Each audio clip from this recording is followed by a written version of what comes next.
This is Shoresides Broadcasting from Working Narrative Studio. Shoresides is a real people media project. Coming up next, a Shoresides news special where we capture the stories of your coastal neighbors.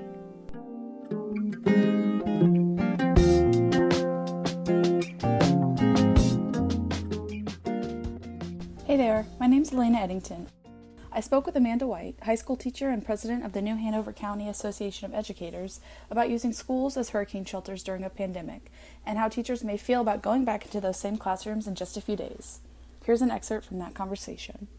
My name is Amanda White, and I am a chemistry teacher in New Hanover County, and I am the president of the New Hanover County Association of Educators, which is underneath the North Carolina Association of Educators.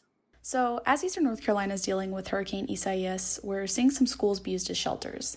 Can you tell me a little bit more about what that looks like in New Hanover County and how educators are feeling about that? It does bring a great concern because obviously they need those isolation pods, and if they're going to be in the classrooms, then those teachers that go in, if they're expected to go in, 2 or 3 days later, it's going to be hard to cleanse them. And additionally, there's no reason for us to go in if we can do our job, here.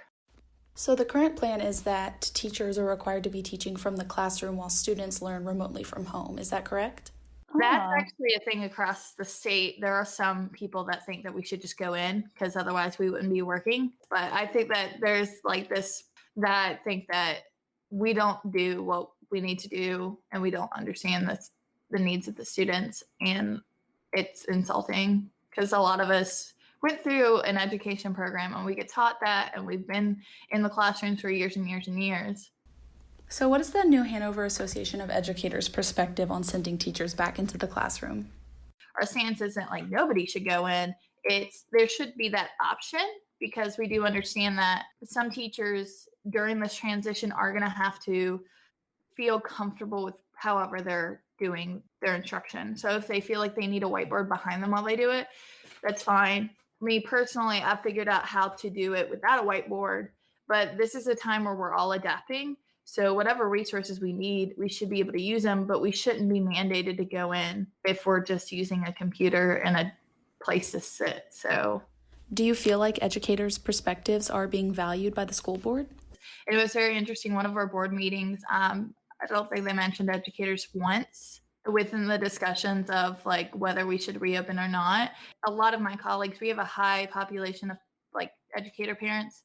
They're in the parent predicament, but they're also in a teacher's predicament. So they don't really get a choice. And that's difficult to handle, when your employer is forcing you to do something and you have to choose between your family and the income. And that shouldn't be the situation that we're in. But here we are.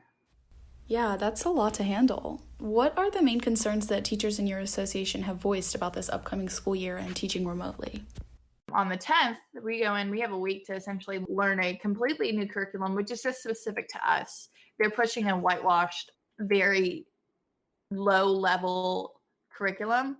Edgenuity is an outside company, so they've created this curriculum outside of North Carolina's needs and our community's needs. It came about because they didn't have time to create a curriculum, nor did they ask any teachers any input or any say. And it's a prepackaged curriculum, meaning that we don't really get to adapt it.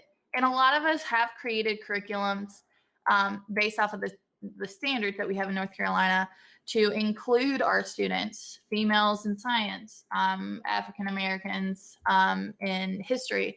And that's frustrating to us. So we're just getting hit from all sides. So has the association made any ground in advocating for what you and other educators are hoping for this upcoming year? So we're hoping that our administration does a better job of including us, not just having one person in the room, but having multiple individuals in a room. Because, for example, I'm at the high school level. I really don't know what's going on at the elementary school level. The school districts really do need to be working with educators to ensure that our children get taught appropriately during this time. But there are things that have changed that we think that maybe it's because we've yelled loud enough.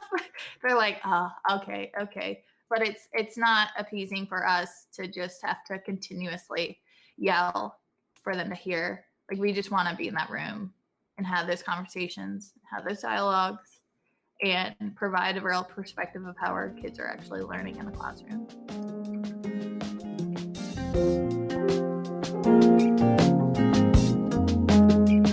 You've been listening to a Shoresides News Special, sponsored in part by NC News Lab. Shoresides is a local journalism project serving coastal North Carolina and beyond. Thanks for listening.